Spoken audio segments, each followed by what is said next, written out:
मुंबई उच्च न्यायालयाने दहीहंडीवरती लावलेले सर्व निर्बंध उठवलेले असून थरांबद्दलचा घेण्याचा निर्णय हा अधिकार फक्त राज्य सरकारला देण्यात आलेला आहे। त्यामुळे यंदा मुंबईसह राज्यभरामध्ये 9 किंवा त्यापेक्षा जास्त थरांच्या दहीहंड्या दिसू शकतील।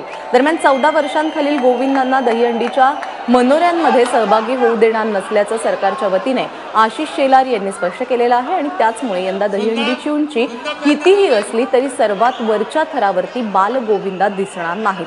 दहीहंडीच्या उंचीची मर्यादा त्याचबरोबर गोविंदांची सुरक्षितता या सगळ्या संदर्भातली त्यांची वयोमर्यादा या सगळ्या विषयांना हात घालणारी याचिका मुंबई उच्च न्यायालयामध्ये दाखल करण्यात आली होती आणि याच याचिकेवरती सुनावणी करताना गेल्या वर्षी उच्च न्यायालयाने अनेक निर्बंध लावलेले होते। मात्र आज पूर्वीचे निर्बंध बाजूला ठेवून सुनावणी केली जाईल हे उच्च न्यायालयाने आधीच स्पष्ट केलं होतं आणि त्यानुसार हा निर्णय देण्यात आला आहे।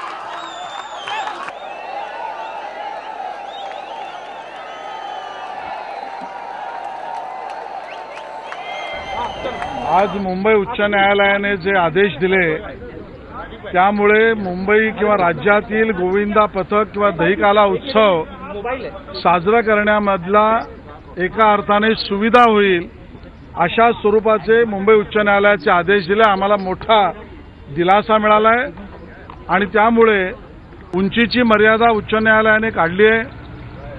त्याबद्दल विधानमंडळाने तो निर्णय घ्यावा अशी अपेक्षा उच्च न्यायालयाने केली आहे। पूर्ण उंचीने या वेळेला गोविंदा होईल अशा पद्धतीचे आदेश मुंबई उच्च न्यायालयाने दिलेत आणि म्हणून आम्हाला सगळ्यांना खूप आनंद झाला आहे। दरम्यान दहीहंडीच्या उंचीसंदर्भात याचिका दाखल करणाऱ्या स्वाती पाटील यांची प्रतिक्रिया काय आहे ते देखील जाणून घेऊया। थोडं कोर्टाच्या निर्णयावर थोडं नाराजगी पण आहे, कारण एक तर कोर्टाने स्वतः प्रत्यक्षात निर्णय न देता राज्य सरकारवर हे सोपवलेलं आहे।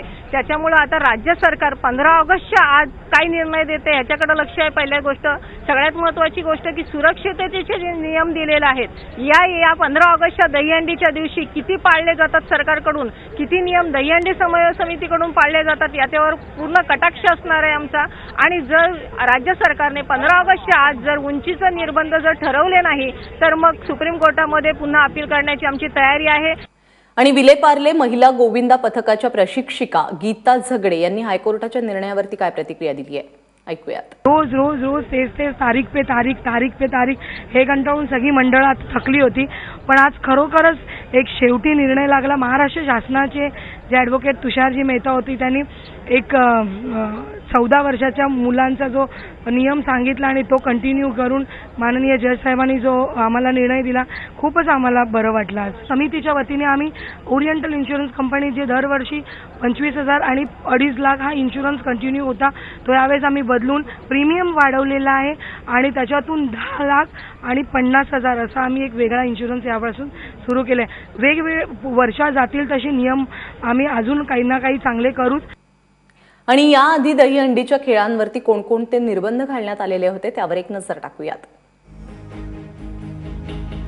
रस्त्याच्या 25% अधिक भाग दहीहंडीमुळे बाधित होऊ नये असं त्यावेळी कोर्टाने म्हटलेलं होतं।